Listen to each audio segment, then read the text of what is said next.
Cool. All right. So number six, what is number six on the top 10 mistakes that people make when buying a house with a real estate agent? Um, them not understanding the purchase contract. Um, Not understanding the purchase contract is a big one. I like to go over the purchase contract with my buyers, especially all the little fine lines and the time frame. No, Did we I'm freeze? reading. Sorry. Okay, I'm good. reading your stuff. Okay, good. Just making sure. I'm so paranoid. Um, So we need to go over the contract. They need to understand there are timelines that we need to follow. There are deadlines that need to happen. There are things that they need to do and understand. They sometimes um, they don't even know that they need to put an earnest deposit down at contract acceptance, usually within 24 to 48 hours. A lot of buyers I've met with, I talk with them through this and say, okay, once you go under contract here, we got to put down earnest deposit. And they're like, what? I didn't know I had to do that. You need down payment. Most lenders need down payment unless you're VA or you're doing some special lending. So yeah, just educating the buyers on the purchase contract is a really big deal. I never send them over for e-sign a purchase contract before I have emailed it to them and had a phone call at least or met in person and gone over it because buyers and sellers alike, a lot of times there's some that they will look and cross every T and they will read everything. Then there's others that are so excited. They're just click, click, click, click, initial, initial, initial, sign. They have no idea what they signed. So yeah, they need to know that they need to educate themselves. They have their own due diligence to know what they're signing and what it means. But we as realtors also need to educate them, buyers and sellers, on all of these contracts, these documents that are legally binding. We need to educate better. So that's super important. So I would say that's another really big mistake. They're not educating themselves and they're not being Yeah. So educated. you're saying, one of that, like when it comes to the contract, a lot of the reasons why people get in a bind is because they just don't read it. They don't. They don't read it. And then after they're like, "What?" Yeah, so I might be, you know, it might be annoying for them for me to just kind of go over it all, but I just want to make absolutely 100% clear that they understand what Yeah. they're signing. Um, So, it's a Yeah, big purchase. absolutely. So do me a favor, explain earnest money. Some people don't understand an earnest deposit. What is that? So, an earnest deposit is kind of the buyer putting skin in the game, right? They're putting some money down on that offer to show that seller that they are serious and that they mean business. They have some cash to put into it. That money then goes towards their closing costs, and or down payment, prepaids, whatever it needs to. So it's still their money.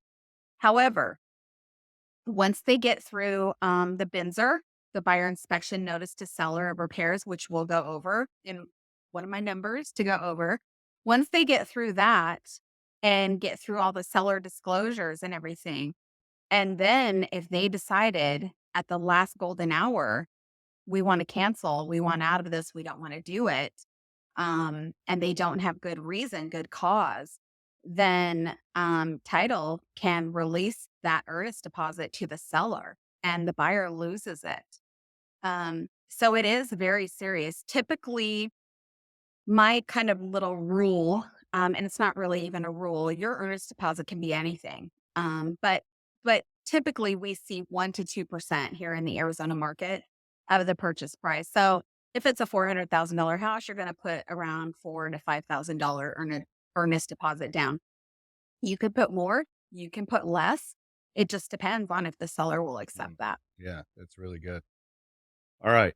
Number 5. When you're in the middle of your purchase contracts, this is for you buyers. When you're under escrow and you're waiting to close, do not use your credit cards and put a bunch of stuff on them.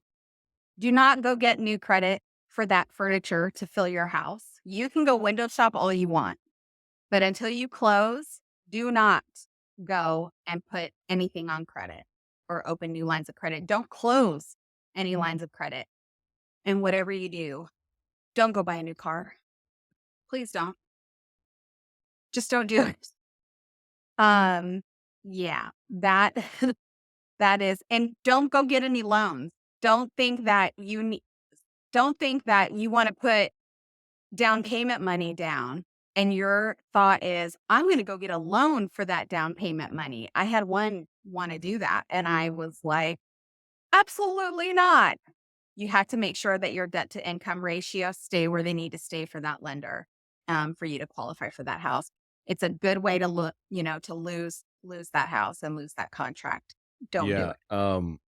this is really important because it's not just about the credit, it's about everything in your life.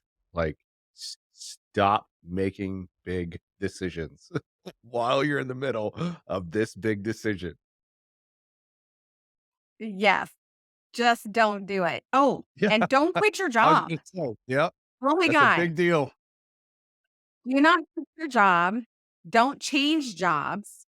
Don't do anything. Now, I will say if you have to change jobs, but you're still in the same line of work and you're still making the same amount of money or more, talk to your lender before you go and make that Yeah. transition. Yeah. The Don't lender quit your is there to help, that is bad. build the story that you can afford your home so that underwriting understands what's going on. But if you end up in a space Right. where you can't you don't have a good story and you got no income coming Yeah. in, it's not It's gonna be a bad. good day. It's So so bad. not Yeah, just credit, it's also other absolutely. parts of your life. Just wait, just be patient. Just Yeah, wait. yeah, One good, thing at a good, good, good. time. All right, so Yeah. number 4. Um, what's their goal, right? And this is for buyers and sellers. They have to know what is their goal? Why are they wanting to buy or sell? Where are they wanting to be? Why are they wanting to do it? We've talked about this before. What is their why? What is their goal?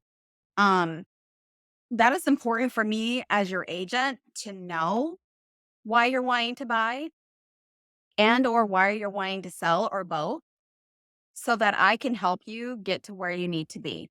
Um, there's a lot of times I have a lot of buyers who they're buying because they are ready to downsize. They're empty nesters. Okay, well, that's a goal because they want to get an RV too and they want to travel. So they want to downsize. All right, that helps me understand kind of where they're going. Um, and, same thing with sellers. They want to move to Oregon because they want to be with their grandkids. um and that can also help me to know kind of what they're going to need, what kind of support, more of my team, pulse on more of my team in. Okay, we're going to need movers to go and quote them. We need estate sale companies, carpet cleaning people, all of those things. So definitely when you're buying or selling, make sure that you sit down and really figure out what is my goal. It'll help you get to where you need to be. Yeah, in your peace of mind home buying process, you have a spot in there that you do this. Will you just talk about the peace of mind home buying process and how you can help your clients figure this part out?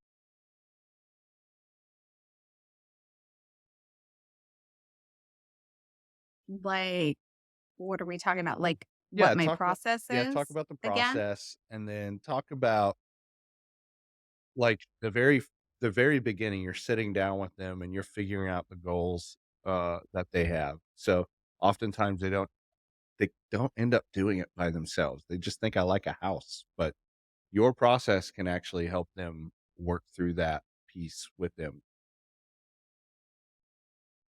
Yeah. So, as far as like I sit down and we have a Yeah. Yeah, yeah, conversation, yeah.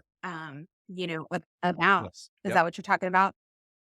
Um, yeah, we'll sit down and we'll have a conversation. I'll have a conversation with them because sometimes they just haven't thought about it at all. Um, they have no idea where they're going. They have no idea why they're doing it. And we have to really sit down and kind of figure that out. One, because we need to know, what their finances are going to look like and what they need. Um, and figure out, okay, what's that house worth?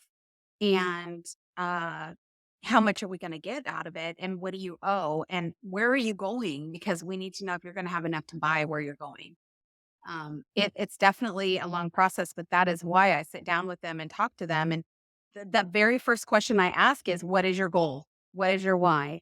And probably half and half, they have no idea. They have no idea.